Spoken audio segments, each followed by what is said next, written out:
We are doing a congregational meeting officially. We are a Presbyterian congregation. I love being Presbyterian. Here's what it means for those of us that are new to our faith family. Presbyterian gets its root from this word presbyteros, which is the Greek word for elder.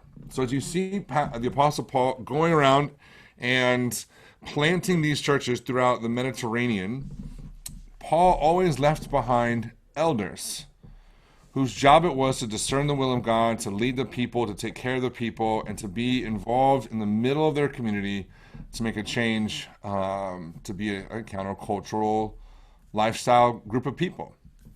Those elders, and I believe this fully, that we are meant to be elder-led and community-led, that the voice of God is found in community. I also believe fully that in the middle of that process, we have some pieces that our tradition, our denominational tradition, has worked out. One of which is this idea that we call a congregational nominating committee. The idea is who chooses the elders, who chooses the deacons, who does that work. You don't want it to be necessarily me, because what you're trying to create is this balance of communal decision making, where it's not just the pastor making all the decisions. When I was in seminary, oh, there goes 15109, screen sharing. By the way, Paulette, you're sharing your screen. I don't know if you meant to, but the umbrellas are nice. I'm gonna keep rolling. So in the middle of that, when I was in seminary, my wife and I ended up realizing there's a polity, a way of making group decisions that makes the most sense. And that's the Presbyterian one. Oh, Paulette. Somebody help pull it. Chizu, is it possible to help Paulette not share the screen at the moment? Oh, there we go. So here's what we get a chance to do. We get a chance to elect today our congregational nominating committee, and their job is the one they're going to get names from different folks, from staff, from elders, from whoever, from you all amazing people, on who you think would make great elders, great deacons, and other folks, and then they're going to do the work to discern all of that, process all of that, pray over all of that, and then bring a slate of elders and deacons back to us as the people of God, as this faith community for election. So, with that, let me share our agenda for today. After the congregational meeting, which probably will be really short, we're going to launch into our vision and priorities as well for a town hall style meeting. So let me do this.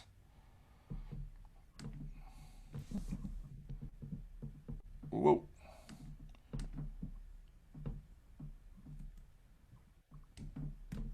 All right. Congregational meeting agenda. Phil Grebe is our moderator and our stated clerk.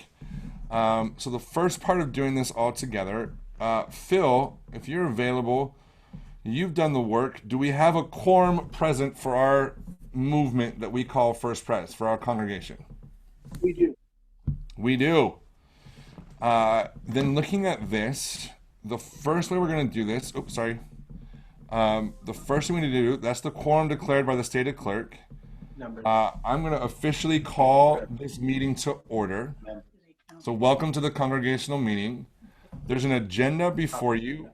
Point two, nominating the class of 2020 for the congregational nominating committee. Point three, we'll be discussing and any nominations from the floor. You all, if you want to add people to that task force, you totally can. We can take those nominations, and then we'll do that part, and then there'll be an official motion to approve who you see there. So that's the agenda before us. If you wouldn't mind, the best way to actually vote in a Zoom format is if you go to the participants button. So everyone kind of go with me to the participants, and I will walk you through this. I don't know how to vote.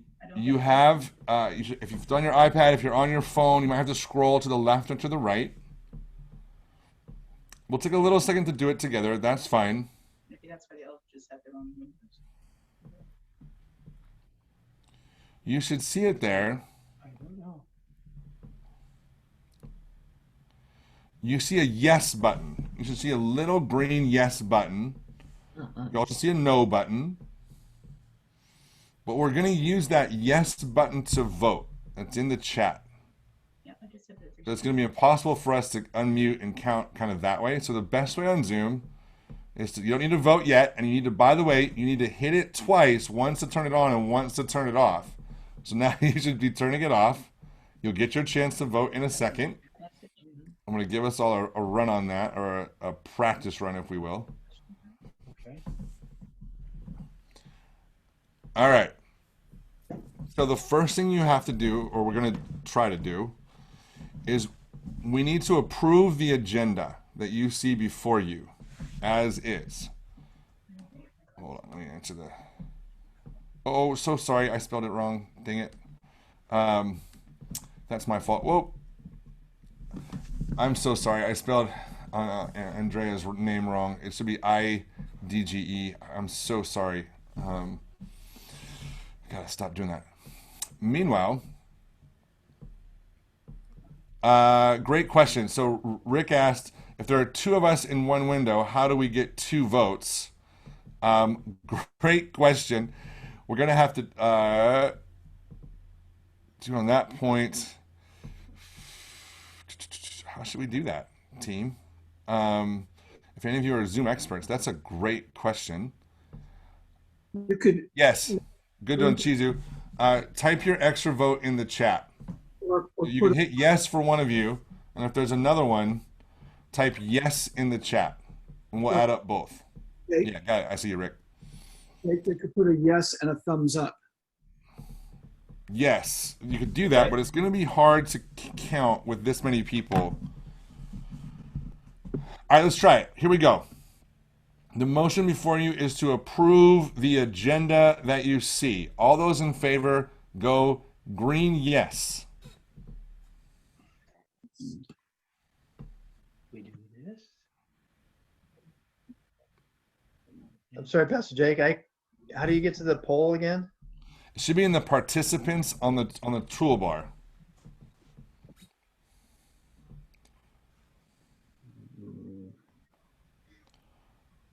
Participants on the toolbar. I think we're pretty close with the. Another one in the I'm just chat. giving people a chance to vote.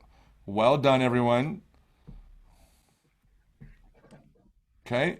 Now We voted twice. the trick is we have to clear it. We voted. So everybody take off your yes vote. We have to wait till that yes number goes all the way back down to 1. So go all the way to 1. For Priscilla. Take off your yes vote. Don't vote early for the next thing. We're getting closer. 5, 6. Look through. Pull off your yes vote. Oh, we're back up.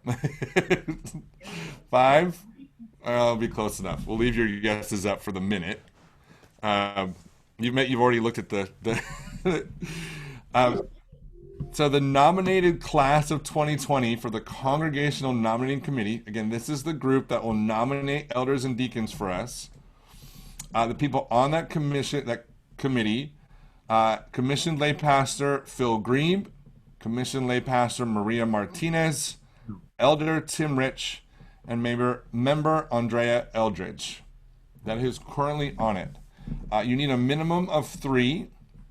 I don't know, Phil Green, do you know if there's a maximum of people who can serve on that commission, that Congregational Nominating Committee?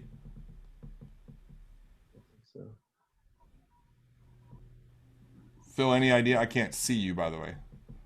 Phil, you're muted. Sorry. There is in the bylaws a maximum number, but I right offhand I can't give you that number. Well, if we think we get it, if there's that many nominations from the floor, we'll tackle it when we get there. Yeah, I think so. So that is 2 being nominated at the moment. Now, point number 3, according to our book of order, which is the way that Presbyterians run ourselves, we need to allow for this point, and I think it's a good thing. Is there anybody who wants to nominate anybody else to serve on that Congregational Nominating Committee?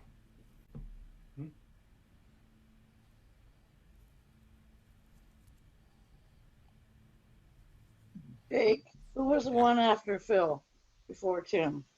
Maria Martinez. Thank you. I missed the name. Thank you.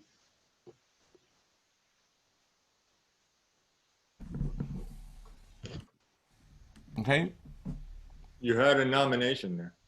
Oh, Jan Newbold. got it.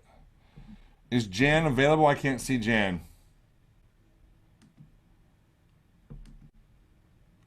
We have to ask Jan We're right if she'd here. be willing. We're right here. I can't see you because I'm sharing screen. Where's right here? Right here. That's fine. I believe you.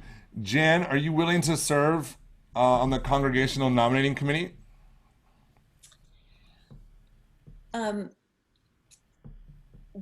I got here a little late, so I think I'm willing. I just want to know how many, is this just for 1 year? Yes, the Congregational Nominating Committee is elected. You can serve more than once if you wish, but you only serve at 1 year. You're elected every year. We're doing this late because we were scheduled to do it right as COVID hit, and then it just kind of got lost in the middle of the pandemic. I understand. But yes, it's a 1 year term. And it looks like it will probably be virtual this time, or not? Yes. Yes. Okay. Yes, I am willing. Thank you. Okay. I love that. I'm really excited to have you, Jan. I think that's a perfect place for you. Are there any other nominations from the floor?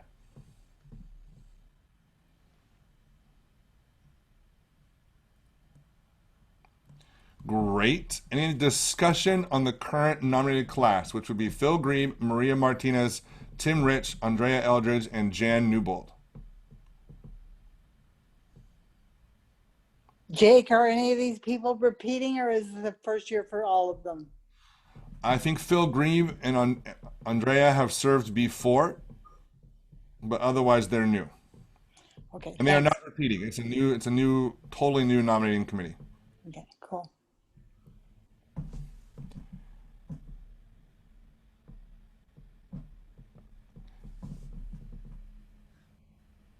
Any other discussion? Can we ask if anybody wants to nominate themselves who feels like they should be on this committee? Is that possible or not? It is. And there's great questions happening in the chat, by the way, and I'm so thankful for people. And we're going to be doing new covenant member classes here soon, just so you know, early November. And so we will be walking all the way through how you get the chance to participate in all of these. We really do view our entire, which is why we invited everyone, faith family as one whole. So in that sense, it's a great question, Jan. If there's anybody who would like to nominate themselves, that is also allowed. We would love to hear from you.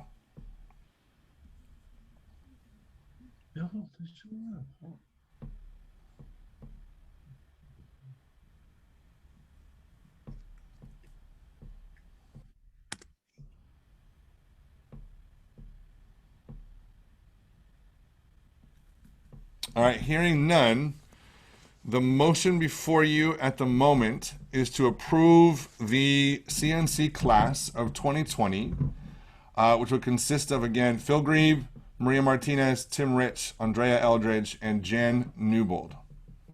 There was a comment about the makeup of the nominating committee in the chat that I don't think has been addressed yet. Beverly, there should be a member. Phil, I don't know the answer to that. I don't think it's required by the bylaws or the book of order. Let me look at hang on a second.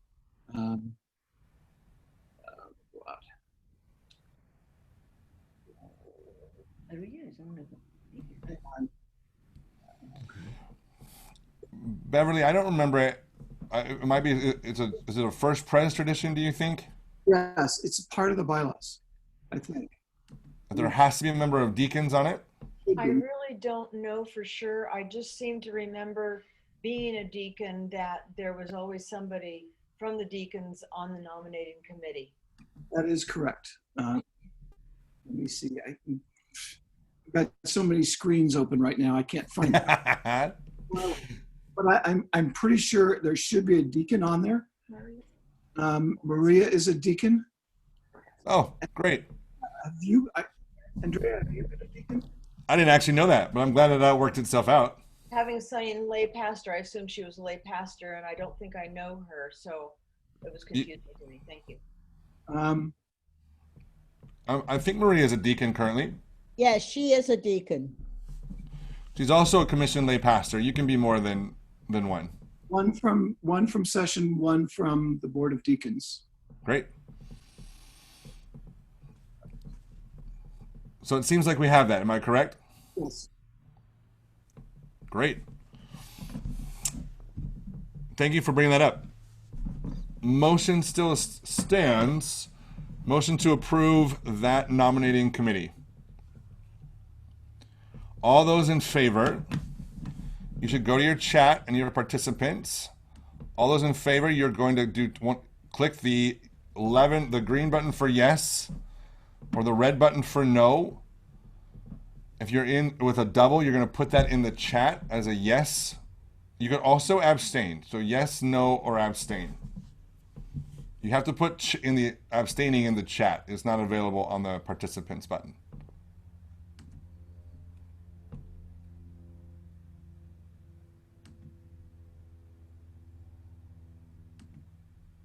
Great. Great. Great. It looks like we're past our majority threshold. Please be putting them in there. Phil, the clerk, is writing down the total tally of votes. But it looks like motion passes. So yay for you all. Well done.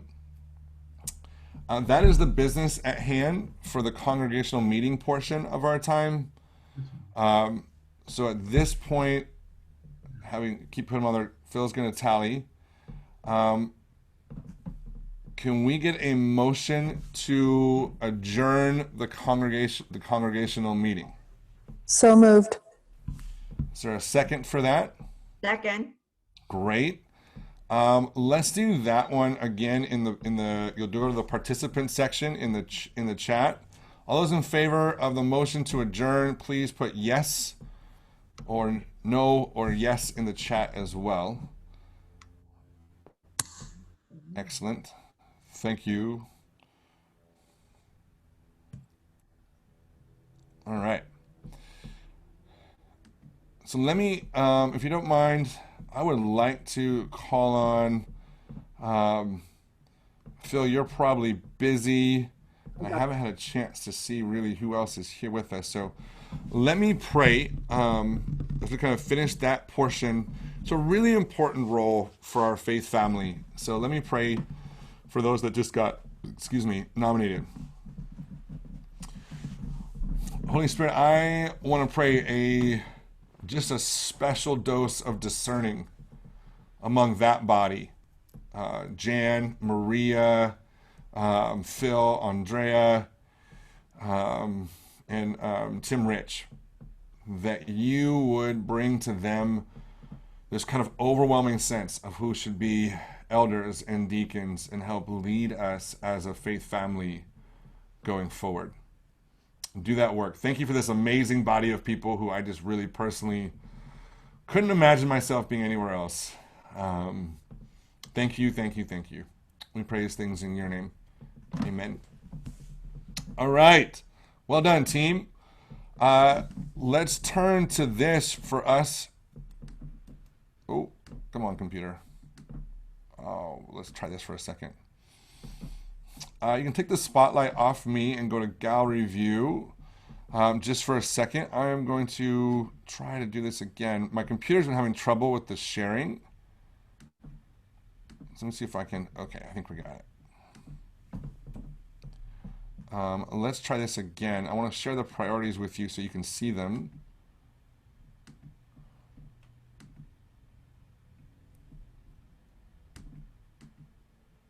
See if we got that.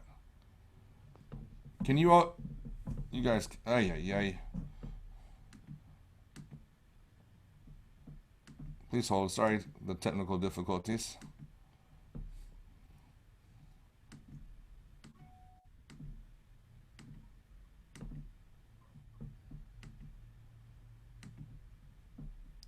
I'm gonna have to rejoin the meeting just for a second. So take a minute. It'll take 2 seconds. Talk amongst yourselves. I'll be right there.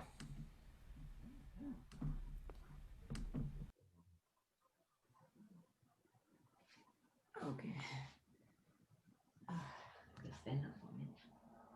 Hi, everybody. Hi, Hello. everybody. Hello. Unmute yourself Hey. and look at this chat. Hey, Karen. Karen, Andy, you're having too much fun there. can you tell me Know what what else you? to do, like in a congregational meeting when the pastor is not here to lead us? Like what?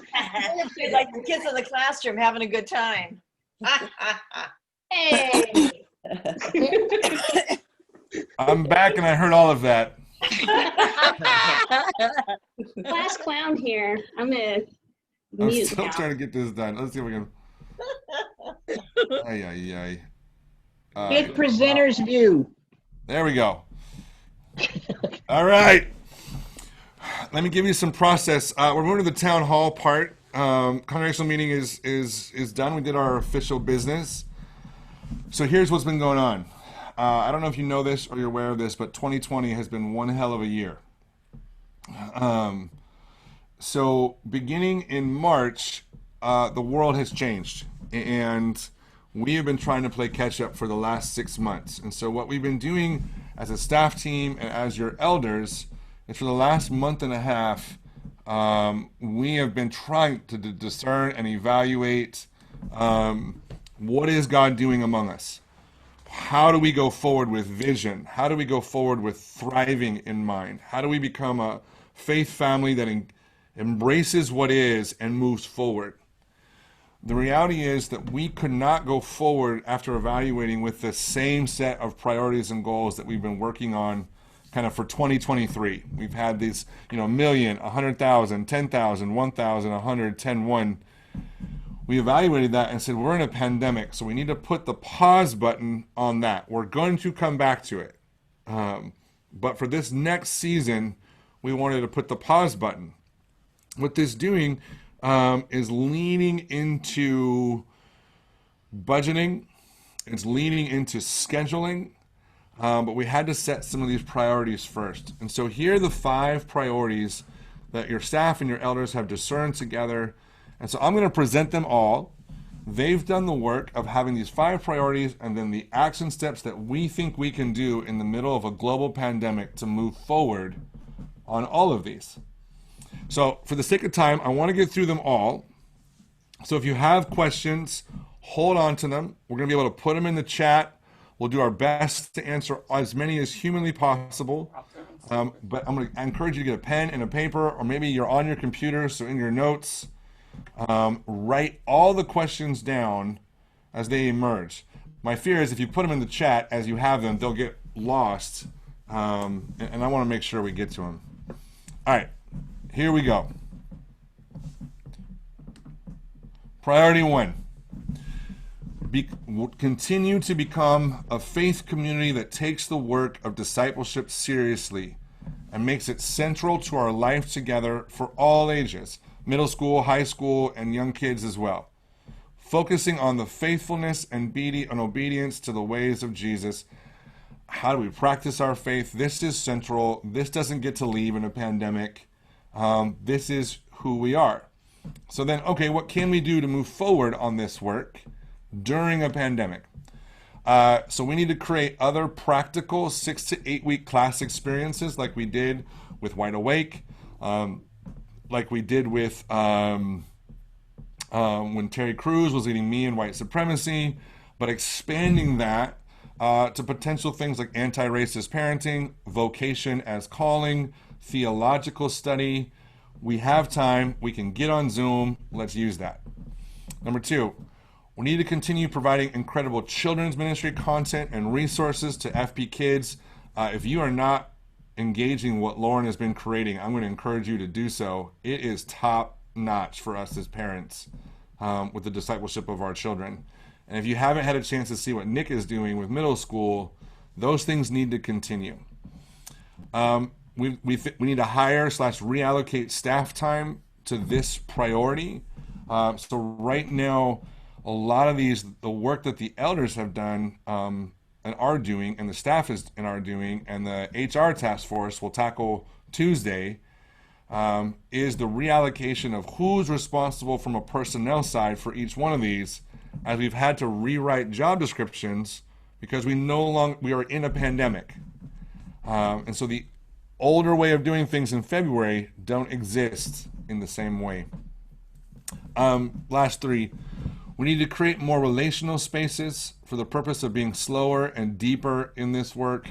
How do we create community on Zoom? How do we do more Friday food truck? How do we do kind of relational spaces? We need to create a connectional pipeline for people joining, sorry about my typo, joining what God is doing among us. So many different people are engaging our kind of virtual content. How do we help that connectional pipeline continue to flow?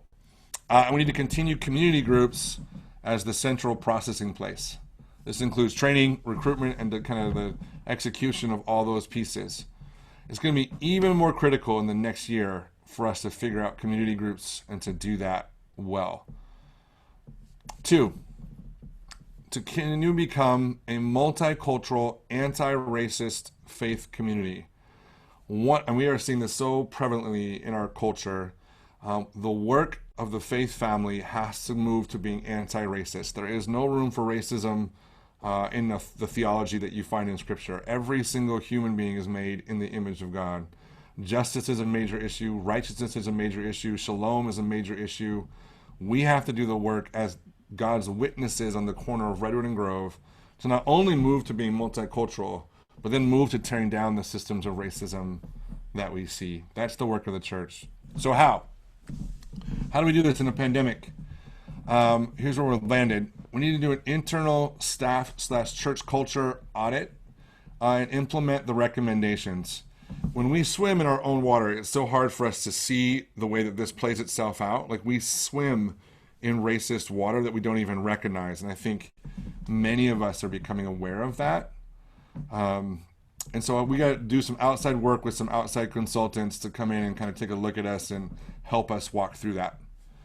We need to do the ICDI inventory, which is really how do we work cross-culturally, inventory with both staff and elders. And then we need to do anti-racist training with staff, with elders, and with the congregation, kind of in that order. Programmatic considerations. There are some realities that we need to address, and one is creating affinity groups for Black, Indigenous, people of color within FPCH. Like, as we move to being multicultural, it's really hard, as God has called different people from different cultural backgrounds to be part of our faith family. There also becomes this incredible need for people of a common cultural background to gather and to talk about their communal experiences within the larger body, but also within the larger community. That has become really prevalent and become a necessity. We need to hire translators for Spanish and ASL, and there might be some other languages as well. And by that we mean we need to create, like we do with childcare, this kind of group of translators that's beyond Evangelina and Jenny, that we can hire for all events. Like for this congregational, this town hall, as we move to being multicultural, we should have someone translating, and we don't.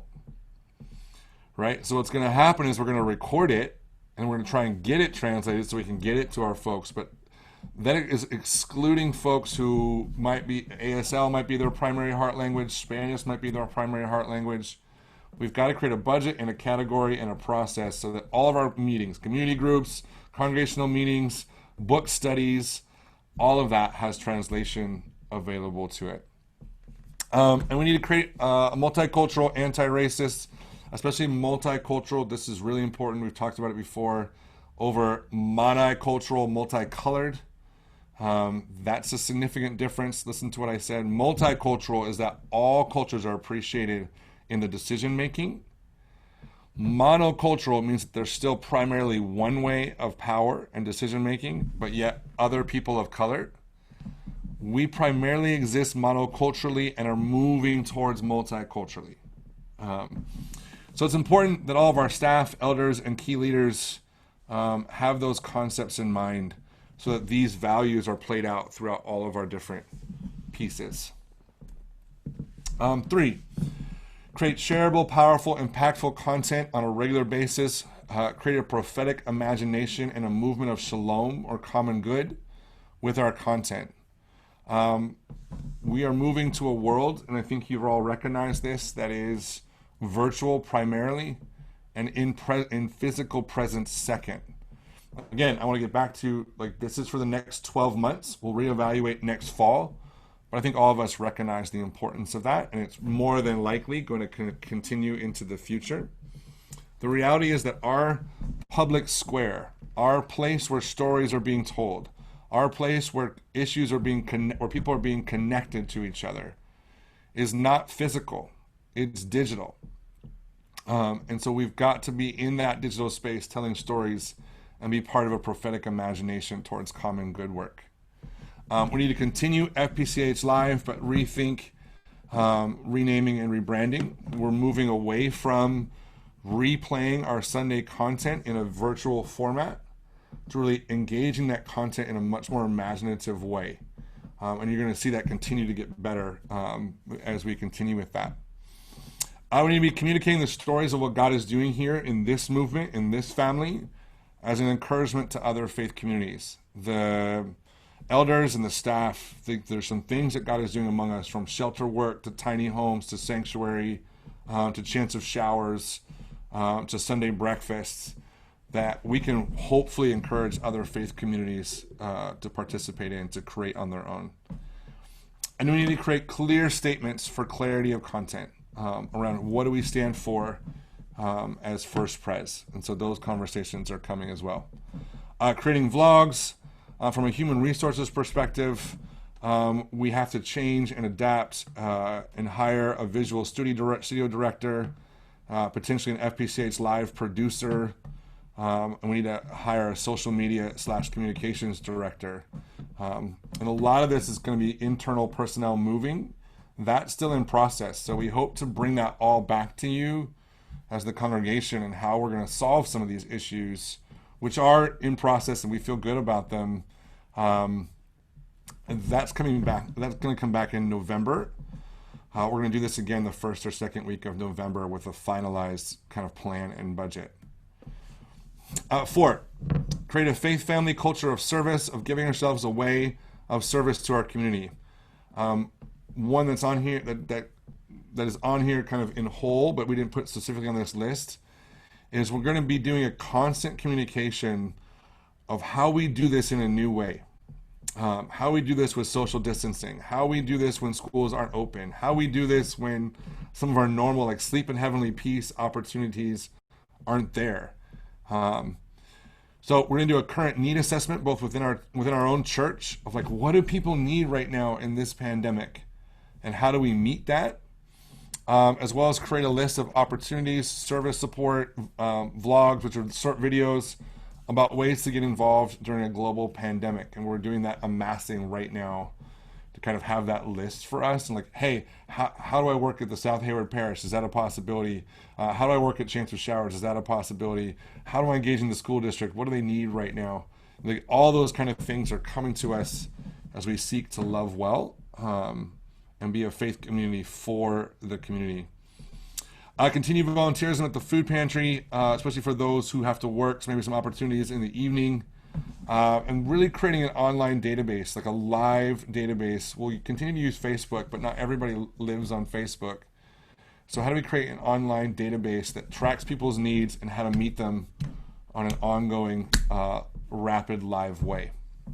More coming back to you on that. And the last one that we felt we need to continue working on in a pandemic was provide good humanizing housing for those in need within our community. Many of you are aware, if you're not, the housing crisis is going to continue. Eviction protections are about to come to an end. Economic protections are coming to an end. And most of the economists that I talk to think that 2021 will actually be potentially harder than 2020 from a financial economic basis.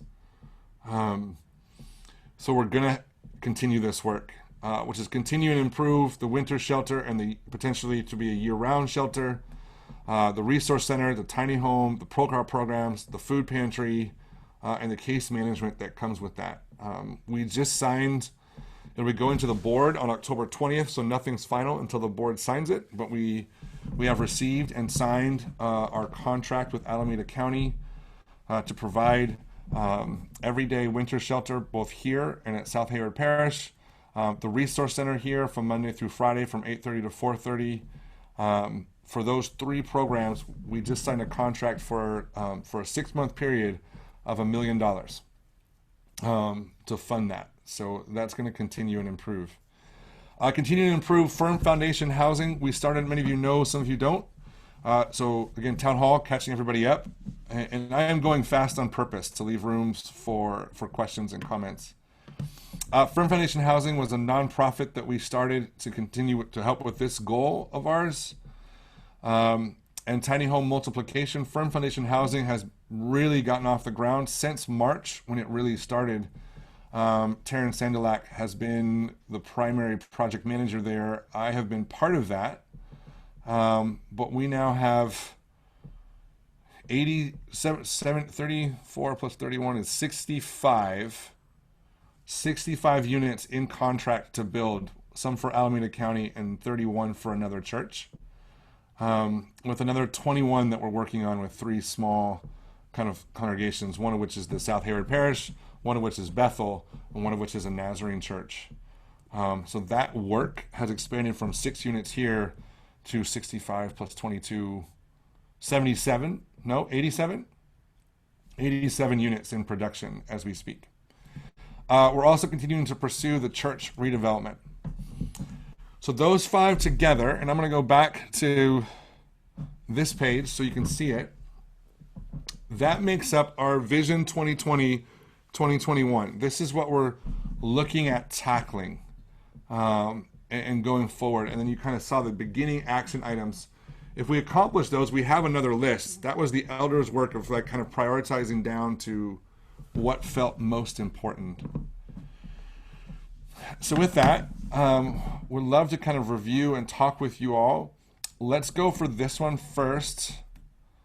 If you had thoughts, comments, or questions, please put them in the chat. And I'll be able to, and maybe someone else from the team, because there's a lot of you on the Zoom call here who have been part of these conversations. We'd love to answer any questions or thoughts or comments. Jake, can I ask a quick one that doesn't really relate, but is kind of important? Yes, you said Janice. we were putting a hold on the 2023, which makes sense. But for those of us who donate on a regular basis to 2023, can I continue to do that, or would you rather I do something else? No. So we're just putting a pause on moving forward. We're not putting a pause on what was. Right? And so I'm still going to meet with that team, and we're going to figure out how we build in the background. Okay. You know what I mean? So that when this pandemic allows us to do another fundraiser and another, you mean like that we're able to do that. And I'm doing that just on my own time. It's not one of the priorities that are here. But no, if you're giving to Give 2023, that campaign continues working. We're just not able to focus energy on it during this pandemic in the same way. Okay. Great question. Thank you. I'm going to move to the second one then. We can come back to anything. Questions or thoughts or comments about what we're looking at for 2020, 2021 in regards to priority number 2?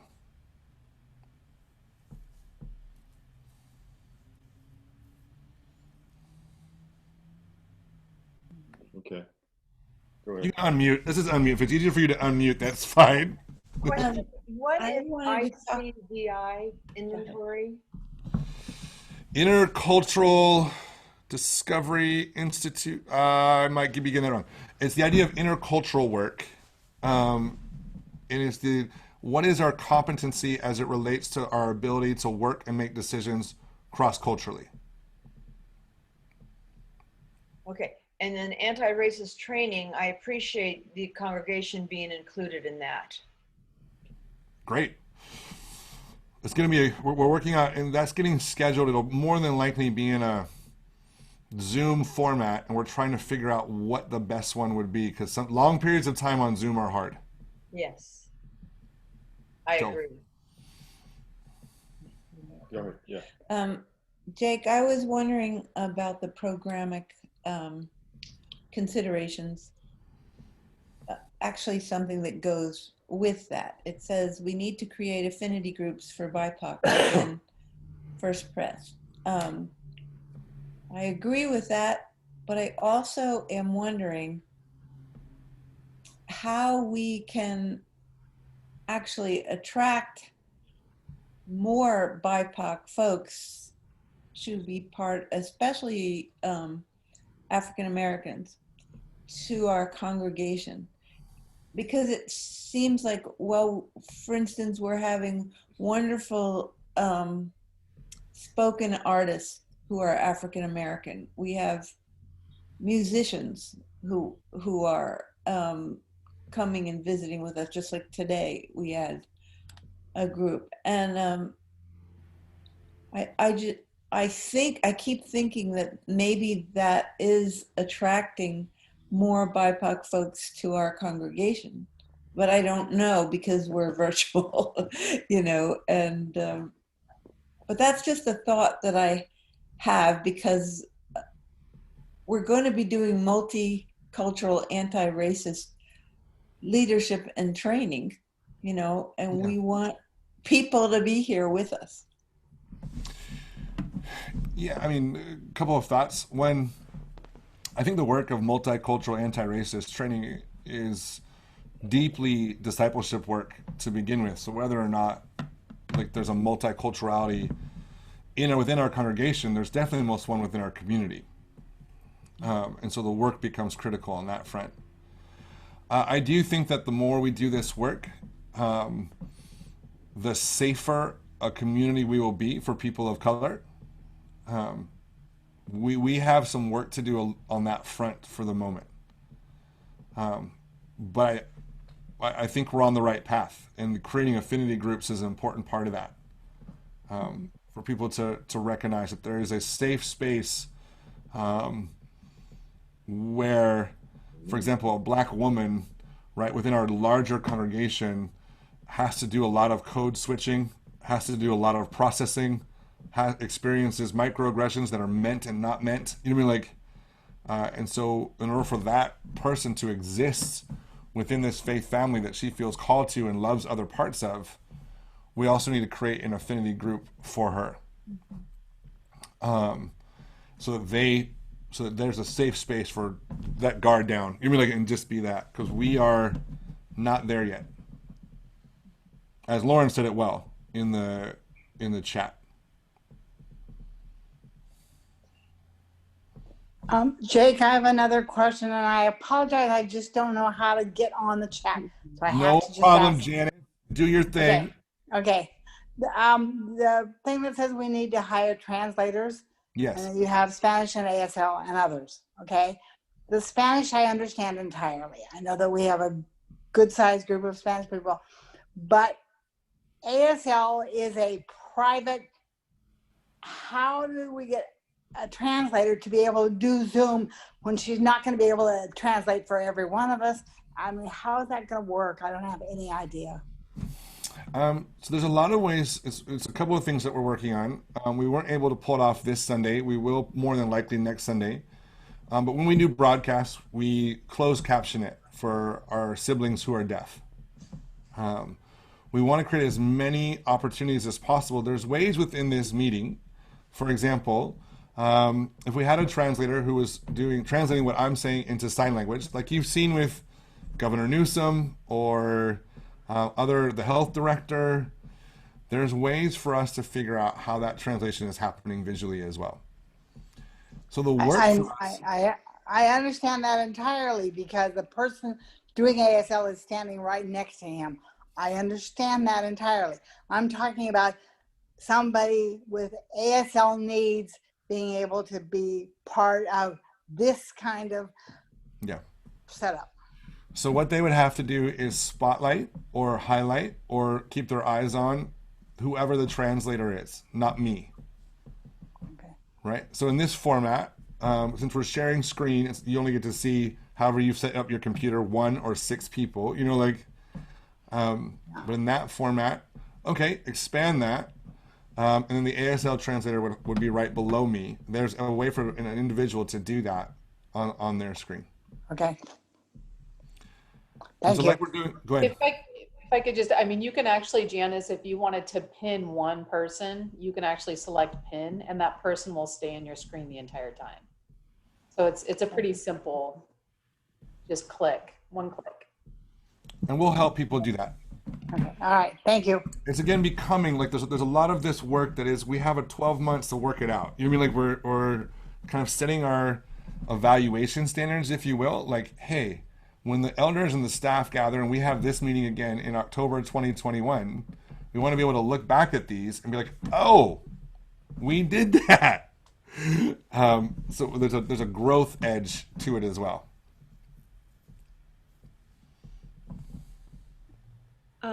I don't know if I am able to comment here because I'm not. Absolutely, we're in full on. This is the faith family is much bigger than just the technical members. So okay, I just was going to comment that including like how you have ASL translators in there. That's like a very specific goal. Maybe having a little broader goal for people with disabilities, like the whole spectrum of that being included in kind of adjustments to the curriculum, I guess, to just I know that the children's ministry videos are very helpful, not just for the kids, and it would be really helpful for folks with intellectual disabilities, and maybe I don't know, just maybe including folks with intellectual disabilities, folks who are on the autism spectrum within that like mindset of like being an inclusive space for people with disabilities. Absolutely. And just so you, I mean, from a process perspective, just so you know, and wrongly or rightly, I don't really have another card in my hand except honesty. So when we did the work, that is on the list. Like it is on the, but as we kind of like, what do we have to prioritize on for right now? Like this was one of those pieces, like we need to get Spanish translators and ASL available. I mean, like, yeah. But then once we kind of tackle these, there's another, like there's about a list of another 30 that have been prioritized that drift into that, like kind of they come into the spotlight. And I want everybody to know that I think, because Lizea, we've talked about this before, and I think you're absolutely right, that how the disability and mental health and all these other pieces become an important part of how we're inclusive. And they have to be practical, physical policy adjustments and stances. I just, I see that work being done without maybe like that. I know that the intention is there, like that's all I'm saying, but maybe writing it in as well. Cause I can like, for example, my sister has an intellectual disability and she's a part of a church back home. And like, I could see like a lot of the curriculum here being a lot more useful to her than, so I see that work is being done and in consideration. I would just personally include like a broader disability in this like statement. I don't know, just so that like that. Well heard. Well heard. Thank you. Thank you. Things in writing matter, like policies matter. So thank you. Other comments or thoughts or questions on 2?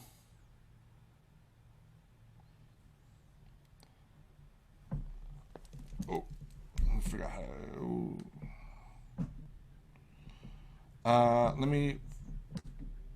there you go. This is about our visual content work.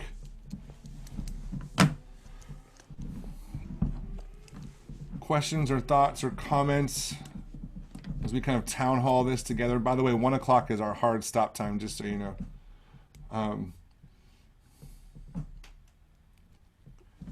Jake, I have a question, Yeah. or really if maybe you can speak a little more into what create prophetic imagination means to the group. I mean, I think that can mean a lot of different things to different people. Yeah. So if you can just explain that a little more. One, if you haven't read Walter Brueggemann's book called Prophetic Imagination, go do it right now. Don't wait. Don't hesitate. The idea is a lot of what you heard from Aaron Anderson today, which is how do we help our entire community think about what shalom and common good could be, what a healthy, vibrant community for all could be, what equitability for all could be, what peace without peace for an individual without removing peace for another individual, advantage without disadvantage. So the prophetic imagination is this idea that God is present, that God is working, and that we don't have to be, as the faith community, entrapped to the current worldly systems that we see. And so with our content, we want to create this vision of hope, this vision of renewal, and these options that are present. Like from today, it would be the idea of mutual aid. How do we imagine mutual aid differently? In order for us to move towards some of this realities, it begins with being able to visualize it and imagine it.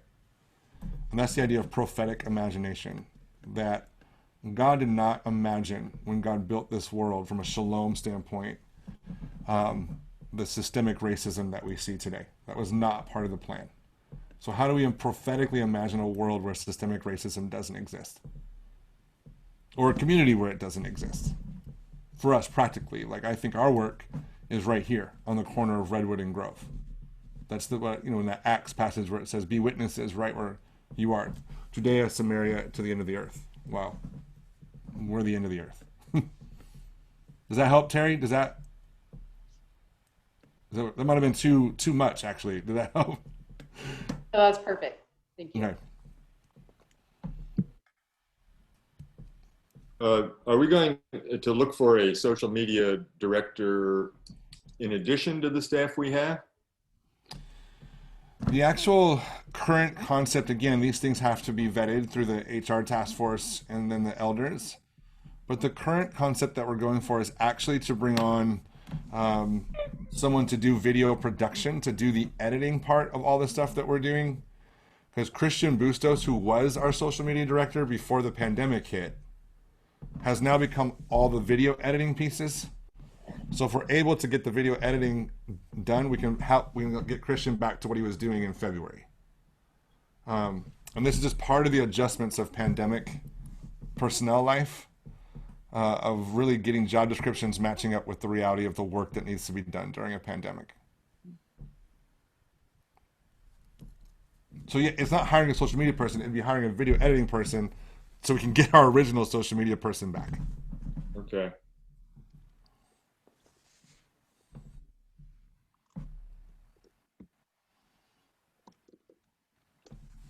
Other thoughts or comments here?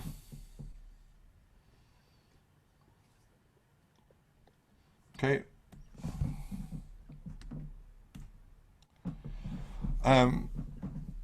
This has been good and hard. I mean, the heartbeat of this amazing people is that we, as First Pres, you're here because you love to practice your faith. I mean, that is why you are here. You love the work we're doing to give ourselves away, to be practical, to be walking the talk. So in that regard, there's been not a disconnect, but a dissonance for a lot of folks who haven't been able to go to the Strobridge Library, who haven't been able to do Sunday morning breakfast in the same way, who haven't been able to. And so what we recognize is God has done that work among us to stir up in us. We give ourselves away to our neighborhood, to our community, to our neighbors. I love what Aaron said today about, you know what you can do? Go talk to your neighbor. You know what I mean? Like, yeah, that's a good idea. In all those places. So this is reflecting like, how do we not push down that heartbeat of who we are? How do we change it and move it forward? Because we have to do this work differently in a pandemic for that it's safe for folks, and it might change some format. I know June just posted, I miss the kids at Strobridge so much. So we're talking to Strobridge, we're talking to Castro Valley Unified, we're figuring out what they need, like in the middle of this, how do we do that differently? So that's part of the current need assessment, and with our own people. This pandemic is hard. It's hard on our mental health, it's hard on our physical health, it's hard. So there's a lot of needs that are emerging that are just different. So, other thoughts or comments or questions on this? Jake, this is Rick. Yeah, we, have volunteered a number of different things in the past. And like you said, we can't do that now. Some of them are closed and others because, it's just not as safe as it was before. It would be really nice when, your second bullet item under communications, if there was a constant updated list of things that are needed that people can do, so that we could go to, the church website and just see this list. Obviously that's work for somebody to do, but it would be nice for us to have it. And that is exactly the vision, literally. It just is taking the work, right? Like, so what we wanted to do, and maybe you guys have heard this from me before, so sorry if I'm repeating, but our budget is a value and vision document. You don't just recreate a budget. It expresses our values and our vision. And so in order to get to budgeting, which has to be approved by the end of 2020 as we head into 2021, we had to do visioning. And you're absolutely right that who is going to do that work, right? Because we can't just put things on here and then be like, poof, they magically happen, right? There has to be some intentionality, which requires some hard conversation. And the elders have had a lot of hard conversations already on kind of prioritizing down to this list. But you're absolutely right. And so that's what we'll come back to you with, is like, who is going to be the point person responsible for each one of these items that you see? What's their timeline? Like, what do they need for delivery? Like, all those things are still kind of forming and will be before you in November.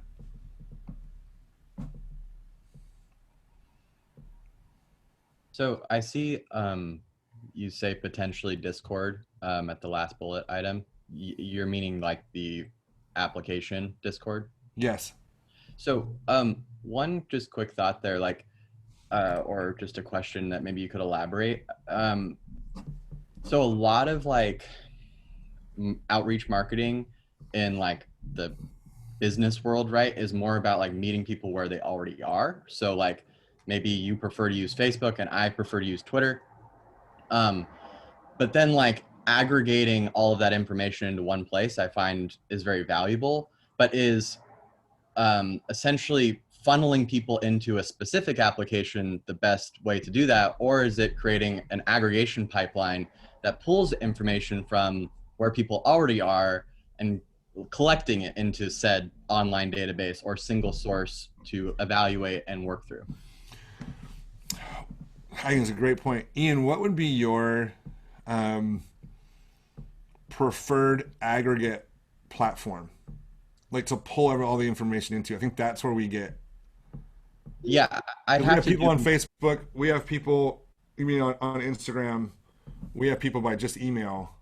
But what we're looking for is that platform where you can get the live interaction, and that's where the conversation comes up with, potentially around a Discord, a Slack. You have these.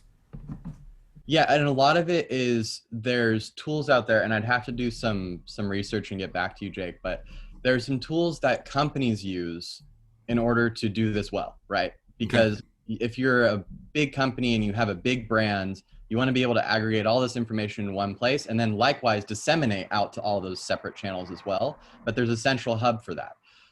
So let me do some research as to like what that hub looks like and what are some tools that are available to do that well. Yeah, that'd be great. And I'll get you connected to the more than likely. I mean, again, like I've said, there's some vetting left. But more than likely, who the person will be who's doing that, we'll loop them into the conversation because they'll be good at it anyway, whether or not. Sure. Yeah, great.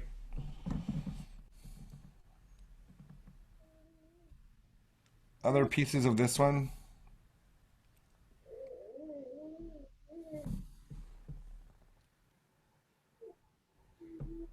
All right. Number 5. Provide good, humanizing housing for those in need within our community. We didn't know how else to say that. That's what it is.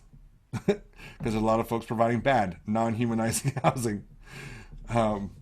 But providing good, humanizing housing for those in need within our community. The shelter will open November 15th if the board approves the October 20th contract, and we'll be off and running with that on that front. So, other questions or comments about our 5th kind of pandemic vision priority?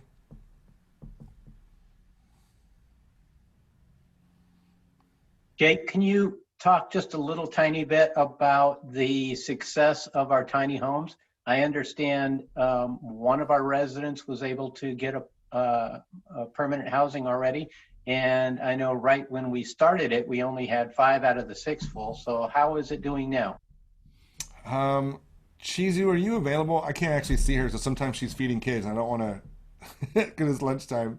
Kids are napping and watching the Barons. Oh, do your thing, Chizu. Do your thing. Tell us about how the tiny home program has been going. So we had a new resident move in this week. So that's awesome. Very excited. So she works in Castro Valley. She's local in the community. And then she just moved in. So there's one unit that is open. That unit should have someone moving in this week. So we just got their background check back yesterday, or on Friday. So that person will be moving in this week, I believe. And then there's one unit who the family that's in that unit is in the process of moving out, which might take a little while. So there's three of our original residents are still in there. That's been pretty amazing. And that's why we're creating a nonprofit to help multiply it. So, other thoughts or comments on this section? There's some big Norma. I'm sorry, little Lulu.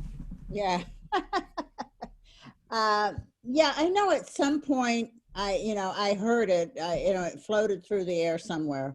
They were going to do tiny homes on the grounds at Fairmont. Is that going to happen? Is the county doing that, or are we going to do in conjunction with, or what? Karen, do you want to tell her, or do you want me to tell her? Norma, we're the ones doing it. Okay, good. So the county contracted with Firm Foundation Housing, the nonprofit we started, to do 34 tiny homes on county property there behind Fairmont Hospital. So it's going to be behind the hospital buildings, kind of on the hill up there? Way back at the very back of the property, yeah. Yeah, is it near George Mark down there, up there? Yeah, down from that, yes. Down from George Mark. Yeah, I used to work there, so I'm familiar a little bit with the grounds. Yeah. Yeah. Nope, 34 units there. That's such vacant property that just sits there. Yeah. Wonderful. So we're pushing the county in that regard to what we're trying to create with Firm Foundation Community Housing, and this might be too technical. The UC Berkeley Turner Institute just came out with a study that there's 5,000 usable acres on faith community property. And we can put roughly 7 tiny homes on a half an acre. Right? And so if you begin to think through a process for how you can create housing like we did here over and over and over again, then also we're pushing the county and cities to think through their surplus land. Like, hey, these don't have to be permanent, but for the next 10 to 15 years, you're not going to use that property. Let's put housing on it. And we're getting this project with the county is the first one of, I anticipate many more. Jake, this is Maggie. Hey, nice haircut, Maggie. Thank you. The those units that are currently in plan with the Firm Foundation housing, will they be transitional housing like the ones we have at church, or will they be more permanent housing? At the county site, which is the Foothill site on Foothill Boulevard, just behind Fairmont Hospital, it's more of a half and half. A lot of those units will be medical respite, which they're in desperate need of, which is the idea that when someone comes out of a hospital who's unsheltered and they need to recover from their surgery, they traditionally have had nowhere to go. Alameda County has had 5 beds for the whole county before the building of this project. So half of those units will be medical respite, and the other half will be exactly that. Will be essentially like navigation center housing, where it's for people who are really close to housing, right? They just have a few papers left or waiting for something to open up. So they'll be transitional like that. The project we're working on for Crosswinds, which is a church out in Livermore, is 31 units, and that's creating more of a permanent housing solution for people who have been chronically unsheltered. What's the timeline on those? Both of those projects should be done. I mean, we're on a dead sprint right now, but both should be done by March of 2021. Thank you. How is the negotiations with TJ's and us rebuilding the church going? Slow is the reality. Everything will go fast once we finalize that. But right now we're negotiating. There's a shared parking section on Grove that kind of faces like our grass area out front. That's a shared parking. We need to negotiate that back. In exchange, Trader Joe's wants a longer lease. They're on their last 5-year term. They don't like being on, they want to have extension options. So we're in the process of negotiating back our parking. You know, if you're not going to be part of the project, we'll talk about increasing the rent. You know what I mean? If you want longer, they're in process, but Trader Joe's has been busy and they're not as quick to respond as some other folks we work with. Once that finishes, which is why it's on the 2021 goal, once Trader Joe's finishes, we'll be really busy with that. We'll be full speed ahead. And one of the things you see us doing intentionally around this is acting as if our future design is so. Like we designed that plaza so that food trucks and outdoor music, and those things could be part of what we're doing, and we designed the building accordingly. Well, that's why we're doing them. And so you have these acting as if the building is so pieces. Also on that front, just as an update, there's legislation going forward that would allow faith communities, if they're building affordable housing, to essentially have a by right zoning. If those get approved, it'll streamline our entitlement process way faster than it would have had we started this a year ago. So in some ways, I personally am looking at the slowing. I mean, it frustrates me to no end because not one thing I do goes slowly. But like the reality is the slowing of it has allowed for that legislation to get into the system, and potentially be passed right at the same time we're going forwards for entitlements. It feels providential. I don't know how else to say that. So Jake, that means that the zoning would bypass the MAC process that we've struggled through for a year and a half or 2 years? Yeah, you probably wouldn't bypass it, but they wouldn't have as much standing, right? It would probably be more of a review and a community input than it is any kind of actual ability to deny or approve the project. Okay, so that would also apply to our redevelopment. We got some. Yes. Yeah. Well, that's providential. Yes. Yes, it is. We got to wait till we have multiple things working for us that'll make by right zoning really possible, which is also, we're within, a half mile of a transportation center, the BART station. So, Norma, I see your hand up. Yeah. You know, all these landlords they've not had to require rents and they couldn't evict. And I think it's the first of the year, or is it the 1st of November? I mean, I can't imagine a lot of those people out of the goodness of their hearts keeping their tenants. I mean, they might, that would be providential, but anyway, what that's going to be awful. Do you know what's going to happen? I mean, some of those people are going to be homeless. It's what the elders recognize as well, which is why this priority is still here. You know, like with us, like this is going to be. It depends on what variants you're talking about, but some of the I'd have to do a little more research. I think that most of the eviction protections run out in the beginning in January. Some run out earlier. But you also have to keep in mind that people that own property, like apartment complexes, more than often, they also owe a bank, right? And so the rent is used for paying off their loan of construction, right? So it has a chain to it where even if the landlords wanted to, they might not be able, right? Because they have to make a mortgage payment. Yeah. Not everybody's, owns tons of housing. Yeah, there's a lot of people that have, businesses and restaurants closing will have an impact on that. PPP money running out have an impact on that. Our inability to, again, I'll just state this clearly. I'm not Democrat or Republican. I do think the church has to be involved in politics because we have to love our neighbor, right? That's a commandment. But in that sense, we can't figure out how to get stimulus done. It's going to leave us in a really bad spot, I think, come January, which is why, we signed up to do shelter again.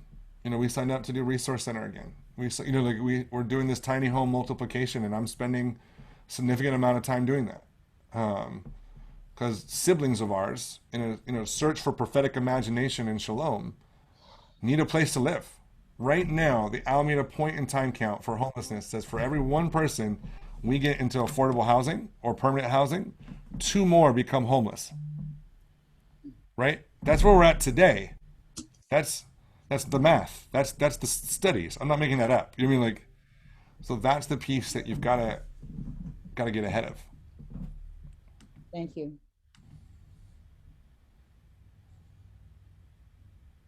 Yeah. Other about this one?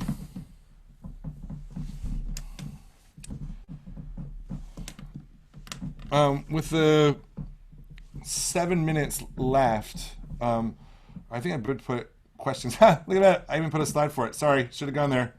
Questions. Let me stop doing this so everybody can see each other. That's way better. Sorry, this is not a great way to do the information and the last 7 minutes update. We are beginning as elders and staff to have a conversation about when we'll be able to physically gather on a Sunday morning in an outside, socially distant manner. So we'll update as fast as we can kind of on that front as well. But that is happening. Many of you have come out to a food truck Friday, so you've seen we have the ability. People are really pretty good. I mean, my kids are the exception. They're the ones running around without masks on, which I'm, do my best. So, but any other questions? I mean, I would love to be able to answer or thoughts or comments or overall, not even just from those 5, but I'm pretty excited about those 5 personally. I'm like, that'd be a great year. Let's go after it. Let's stack hands and get it done. Can you hear me? I can, Glenna. I think it's amazing. I didn't know about Fairmont. I was raised by there. I know that area. How come I didn't know about that? Or maybe I forgot because I'm older. So I think, wow, you guys are doing great. Okay, I'll put myself back on mute. That's Taryn's work. Wow. Right. We've learned a lot over the last month and a half on that project so far. So. Woohoo. That's so nice. If you go back there, I think about the last week of October, if you go back there, you can see the factory and the tiny homes being constructed. If you just go drive to the back of that property. Yeah. Yeah, I remember that. Okay. I'm excited. Jake, I have one short comment. The service, even though it was not you, was delightful today. The two of them did an amazing job. I was totally impressed with both of them. Great. Thank you, Janice. I'll tell the team.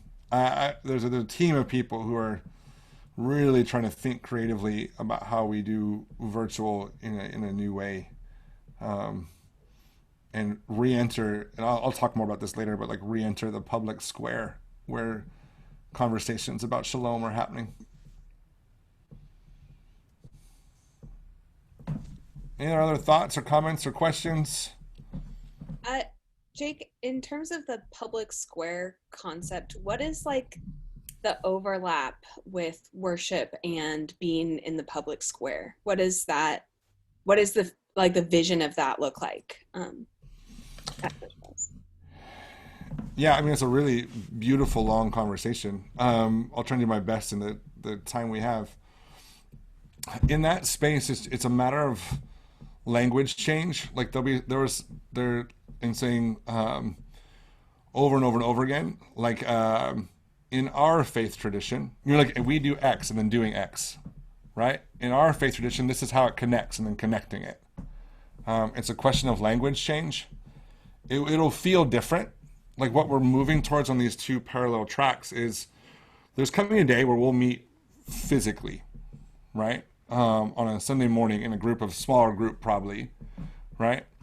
And then there'll be this kind of piece too where we're launching out virtually and communicating prophetic imagination, shalom, common good, and inviting our community into a conversation about how God might dream about a community. That's what we'll be doing virtually. And then it's that virtual space that leads to conversations that I think people, some will and some won't, get connected to the deeper spiritual practices of a faith community, which is what you're going to see more of in the physical gathering. But it's the beginning of those two things working in tandem. So that in the middle of 2021, we find ourselves in that space.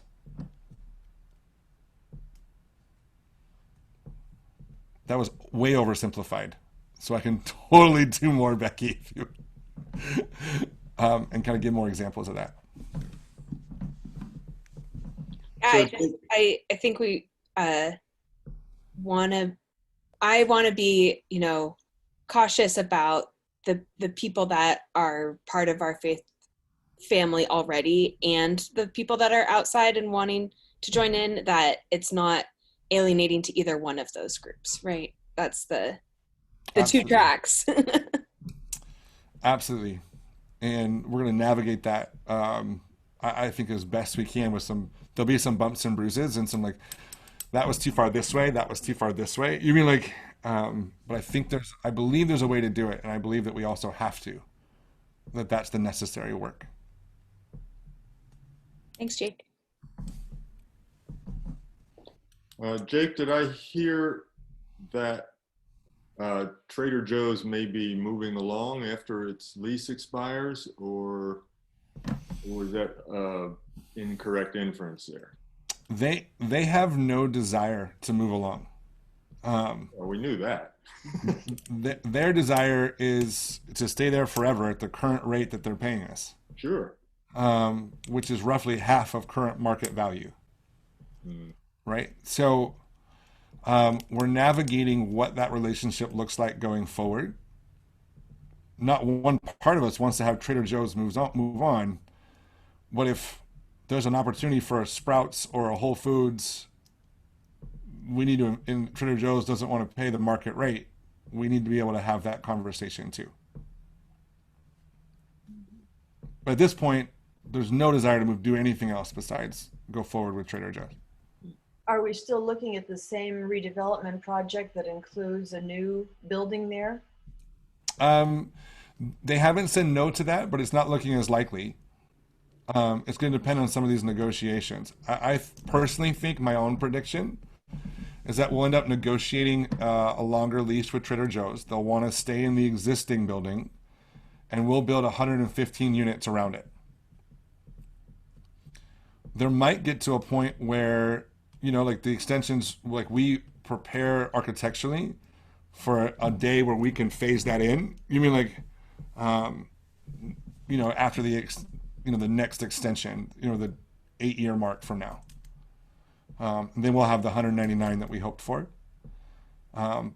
That's very possible, but I think we'll see my personal, and it could change. God does what God does, but I think we'll have to engage that reality that it's 115 units and Trader Joe's stays the way it is, which might be an easier entitlement process through our community. So.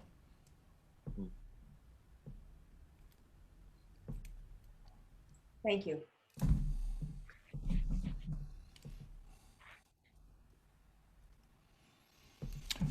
All right, next steps. So the next things that are happening is kind of taking some comments from here and some feedback that I wrote down. And by the way, email me, call me. We're not such a huge, giant faith family that I'm not, like, do you need my phone number? I can put it in the chat. You mean like all those different pieces. So if you have follow-up questions or thoughts, and your elders are on here too, we've all been part of these conversations together. The next part we'll return back, I think, mid-November. I think it's scheduled for the second Sunday in November for another gathering like this to look at the final budget and kind of the personnel changes that come with that.